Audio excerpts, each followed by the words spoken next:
unang pagkakataon kasi, no, ituturo sa University of the Philippines Diliman ang kurso tungkol sa American singer-songwriter na si Taylor Swift. Pag-aaralan kung bakit gano'n na lamang ang lalim ng paghanga ng Pinoy kay Swift. Tatalakayin din ang kultura ng pagtanggap ng mga Pinoy sa international artist at pag-unawa sa epekto ng isang personalidad sa buhay ng tao. Una nang naglunsad ang Taylor Swift class sa mga prestiyosong universidad sa Stanford at Harvard sa Amerika. At yan ang headline ngayon weekend. Tuloy-tuloy niyong napapanood ang teleradyo serbisyo sa cable, social media at Iwan TFC. Ako si Steve Raz. Naririnig din po tayo sa DWPM Radyo sa 6:30. Ako si C.A. Sitson. Magandang tanghali, mga kaserbisyo.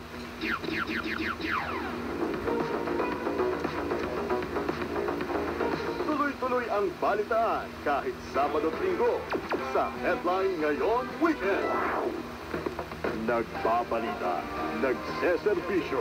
Ito po ang Teleradyo Serbisyo at Radyo 6:30. Ang nakikinig, nagmamahal sa lahat ng Pilipino. Teleradyo Serbisyo, dito tayo nagtutulungan. Ito ang puntahan ng bayan. Ito ang puntahan ng bayan. Ito ang puntahan ng bayan. Ito ang puntahan ng bayan.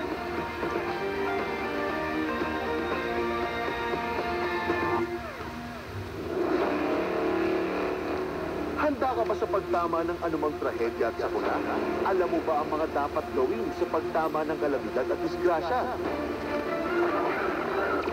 Lindol, baha, sunog, bagyo, aksidente, at iba pa. Ligtas dapat ang sarili at pamilya.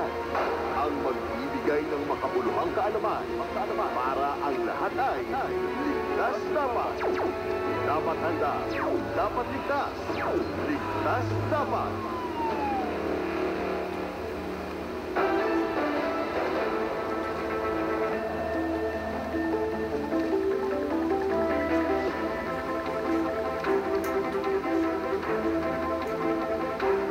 Alas 12:17 na po ng tanghali. Muli po ako si Jonathan Maestrado. Magandang tanghali mga kaserbisyo. Ito po ang Ligtas Dapat. Hatid namin ay kaalaman para sa kaligtasan, sakuna o sa sakuna at anumang panganib. Sa ngalan po ng ating tito meteorologist na si Ariel Rojas, ako po muna ang makakasama po ninyo para po maghatid sa inyo ng mga tips para po paano tayo makakaligtas sa iba't ibang sakuna at mga panganib. Tayo po ay napapanood sa buong bansa sa pamamagitan ng teleradyo serbisyo sa Sky Cable, Channel 26 at sa iba't ibang cable providers sa mga probinsya. At syempre po sa ating YouTube channel, live stream at teleradyo serbisyo. Sabayan din po tayong napapakinggan sa Metro at Mega Manila sa pamamagitan ng 630 kHz sa AM band ng inyong mga car stereo o kaya naman po ng inyong transistor radio. At syempre sa buong bansa at sa buong mundo sa pamamagitan po ng The Filipino Channel. At sa ating pong Ligtas Dapat episode ngayong tanghali, pag-usapan po natin itong tinatawag na drought o tagtuyot na posibleng maranasan po sa Metro Manila dahil po sa El Nino na naman.